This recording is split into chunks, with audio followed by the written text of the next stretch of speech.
Dözsə dözməzdi dözümlü dağlar, hər gecə qəm qüssə məni qucaqlar. Mənim halıma baxanda göydən ağlar.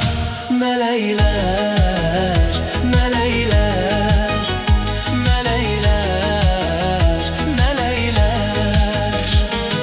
Sən gedəni həsrət ürəyimi kəsdi, getdi bahar gəlməyə qış tələsdi. Yağdı yağış qar və aramsız əsdi. Küləklər, küləklər, küləklər, küləklər.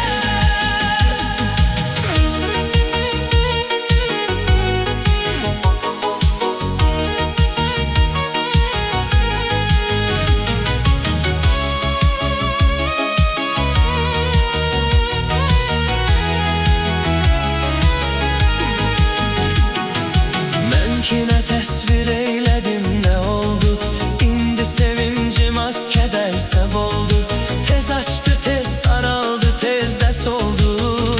Çiçəklər, çiçəklər, çiçəklər, çiçəklər.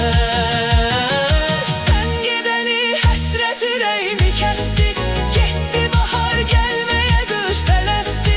Yağdı yağış qar və aramsız əsdi.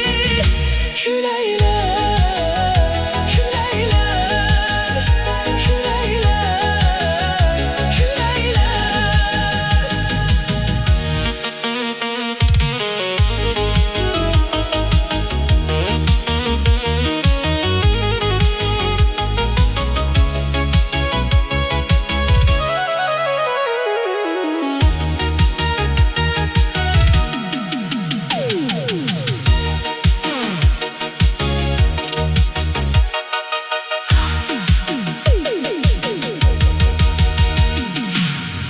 Sabah soldurdu çiçeğimi, çok əfsus ki tez itirdim mələyimi.